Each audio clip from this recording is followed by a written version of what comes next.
Subjektet politike po i mbajnë në heshtje negociatat për koalicione në komunat e mëdha në të cilat fituesi do të dalë nga balotazhi 9 nëntorit. Koalicione nuk janë deklaruar ende për Prishtinën, Mitrovicën e Jugut, Prizrenin, Pejën, Gjakovën e Suarekën. E të martën, kandidati vetëvendosjes për kryetar të Pejës, Taolant Kelmendi, sfidon Gazmend Muhaxhirin e LDK-s, duke i dërguar ftesë për koalicion AK-s. Peja nuk mund të vazhdojë të qeveriset nga pazaret politike të ndërtuara mbi llogaritë e ngushta të pushtetit. Prandaj jemi transparent në këtë rrugtim. Qyteti ynë meriton një qeverisje të përgjithshme, me integritet dhe në shërbim të qytetarëve. Në Prishtinë, gara mes kandidatit të LDK-s përparim Rama dhe atij të LVV-s Hajrullah Çeku pritet të jenë ndër më të ngushtat e pasluftës. PDK-ja që doli si subjekti i tretë, zyrtarisht ende nuk është deklaruar nëse do ta mbështesë ndonjërin prej tyre.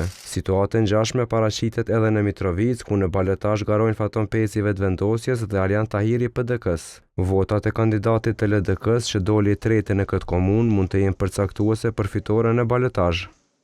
Marrëveshje nuk ka as për Prizrenin, ku në rundin e dytë ballafaqohen Shaqir Tota i PDK-s dhe Artan Abrashi nga vetëvendosje, por në disa komuna më të vogla janë bërë koalicione. Valon Prebreza i vetëvendosjes zyrtarizoi marrëveshjen me AK-n e Fushë Kosovë. E Besnik Osmani LDK-s me Partinë Demokratike, Nismën dhe Partinë Liberale Egjiptiane. Vetëvendosja e LDK-ja janë bërë bashkë në Vushtrri për garën e balotazhit kundër kryetarit aktual Ferit Idrizi, që synon mandatin e dytë si kandidat i PDK-s. Por ky koalicion i nënshkruar më 20 tetor është kundërshtuar nga LDK-ja në qendër që edhe ka paralajmëruar masa kundër Xhafer Tahirit. Sociologu Fadil Maloku thekson se pavarësisht përpjekjeve të partive për të orientuar votën, kriza e besimit qytetar mund të reflektohet edhe në balotazh.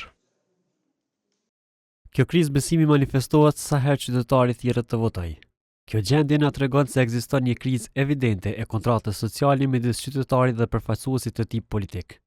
Një perceptim i tillë tregon se distanca midis qytetarisë dhe politikbërësve është zgjeruar dukshëm, edhe për shkak se partitë politike kosovare janë burokratizuar dhe mbyllur në vetvete. Ato nuk pasqyrojnë më përbërjen reale sociale, por një përbërje mediokre, grupore, klanore e krahinore. Rundi i balotazhit zhvillohet më 9 nëntor në 18 komuna dhe tashmë KQZ-ja e ka certifikuar listën e votuesve.